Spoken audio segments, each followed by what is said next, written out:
안녕하세요. SH 수협 본부장 윤두용입니다.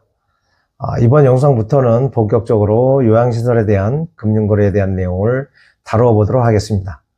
저희 실버금융 채널은 영리를 목적으로 만들어진 채널이 아니기 때문에 광고, 홍보물 영상을 담지 않도록 하겠습니다. 요양시설의 취득 운용에 관심이 있으신 분들은 편안하게 시청하시고 궁금하신 내용은 아래 연락처로 연락을 주시면 언제든지 친절하게 답변을 드리도록 하겠습니다.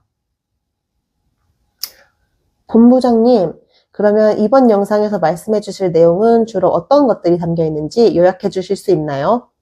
네, 저희 채널에서는 사례를 말씀드리는 것은 정보 제공에 다소 제한이 있습니다만 실버 사업에 종사하시는 원장님들께서 시설을 취득하거나 운영에 필요한 자금을 금융거래 하는데 공통적으로 궁금해하시는 내용을 다루어 볼까 합니다. 대출은 차주가 되시는 분들의 자산과 신용이 각기 다르기 때문에 지원이 동일하지 않다는 점을 이해하시고 보시면 좋을 것 같습니다. 본부장님께서는 그동안 상당히 많은 실버업계 원장님들과 소통을 하셨는데 금융지원은 주로 어느 시설에 지원을 하게 되나요? 실버 산업의 시설들은 여러 종류가 있습니다만 노인복지법에서 정하는 노인요양시설, 노인공동생활가정, 주야간보호센터, 요양병원 등이 지원 대상이 되는데요. 이번 영상에서는 가장 많은 수요와 지원이 되고 있는 요양시설을 중심으로 다루어 볼까 합니다. 네, 다양한 시설이 있는데 이러한 요양시설은 어느 분들을 대상으로 지원을 하게 되나요? 우선 대출의 대상은 고용보호증 사업자가 가장 많고 그 다음에 부가세를 납부하는 개인사업자, 법인사업자 등의 지원을 하게 됩니다. 지원 대상이 되는 각 사업자별로 특성에 대해 설명해 주실 수 있나요? 네, 주로 고용보호증 사업자가 비중이 제일 많은 것으로 알 수가 있는데요. 과거에 2018년도에 재무 기준이 기존보다 변경된 것이 가장 큰 이유로 보여집니다. 정부에서는 2018년도에 영리를 목적으로 하지 않는 고용보호증 사업자인 장기요양기관 재무회계 규칙에 기타 전출금 항목이 신설된 것이 가장 큰 변화로 보여집니다. 요양기관에서 수입 총액에서 운영에 필요한 인건비와 재반 경비를 지출하고 남은 금액, 즉 잉여금이라고 할 수 있는데요. 본 잉여금을 기관 대표자에게 지출하게 되는데 제가 알고 있기로는 지출의 한도나 사용 용도에 대한 제한이 없는 것으로 알고 있습니다.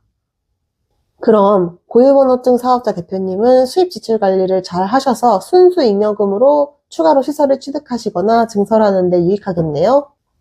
네, 규칙의 변경 전에는 영리를 목적으로 하지 않는 사업자이기 때문에 금융기관에서는 당시에 요양시설을 대출 지원할 때 잉여금으로 볼 수 있는 소득의 증빙이 어려웠던 시절이 있었습니다. 현재는 제도 변경 이후에 기타 전출금으로 볼 수 있는 순수 잉여금을 추가 대출 받는데 현금 흐름 분석에 도움이 되고 있는 것이 사실입니다. 그럼 부가세를 발급하는 영리 목적의 요양시설에도 대출이 가능하다고 하셨는데 영리사업자나 법인에는 어떤 특성이 있나요? 네, 영리사업자나 법인은 운용에 따른 영업이익과 대표의 소득 또는 현금 자산을 가지고 현금 흐름을 분석을 해서 원금과 이자를 상환할 수 있는 능력을 은행에서 보게 됩니다. 영리 개인사업자는 신고한 소득에 따른 소득금액 증명원상에 소득하고 자기 자본으로 현금 흐름을 또는 상환력을 분석을 하게 되고 영리 법인의 경우에는 법인의 영업이익으로 해당 요양시설의 대출금의 원금과 이자의 상환 능력을 보게 됩니다. 영리 법인으로 요양시설을 신설하는 경우에는 많은 비중이 있지는 않은데 처음에 제도를 몰라서 그렇게 신설을 하시는 분들도 있고 필요에 의해서 법인으로 신설하시는 원장님들도 계십니다. 필요에 의해서 영리법인으로 신설하는 경우에는 요양시설이 지정심사제로 허가제로 변경된 이후에 가족 경영을 하면서 승계 구도를 계획하고 영리법인을 설립을 하고 자녀에게 승계를 해줄 목적으로 대표자 변경을 하지 않고 허가받지 않고 대표자 변경으로 허가를 받지 않고 가능하기 때문에 사업자로 하는 것이 유리한데도 불구하고 허가받지 못할 수도 있는 그런 리스크를 줄이기 위해서 법인으로 신설하시는 원장님들을 볼 수가 있습니다. 위와 같이 대출을 진행하게 되면 어떤 프로세스로 대출을 진행하는지 알려주시면 원장님들이 많이 도움이 되실 것 같은데 설명 가능하시나요? 네, 고객분들이 필요한 대출을 신청할 때에는 다음 영상에서 설명을 드리겠습니다만 필요한 서류와 은행에서 판단하기가 좀 수월하게 몇 가지 현황을 알려주셔야 할 사항들이 좀 있습니다. 필요한 서류와 현황은 다음 영상에서 좀 설명을 드리기로 하고요. 절차에 대해서 이번에는 간단하게 설명을 드리도록 하겠습니다.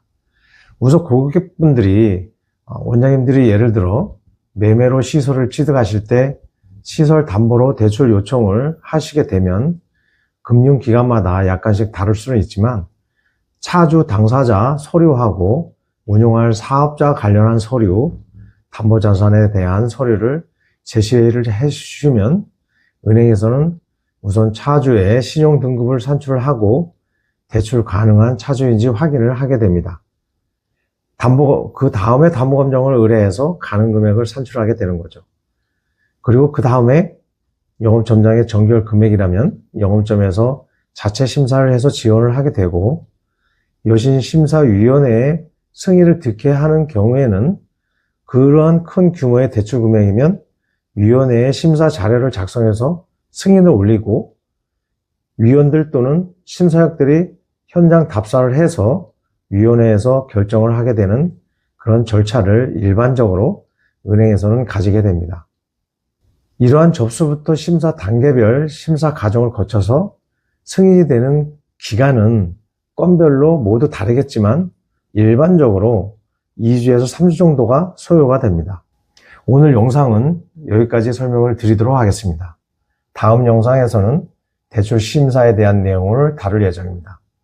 오늘 영상에서 더 궁금하신 내용 또는 관련 질문은 영상 댓글이나 아래 연락처로 연락을 주시면 항상 친절하게 답변을 드리도록 하겠습니다. 시청해 주셔서 감사합니다.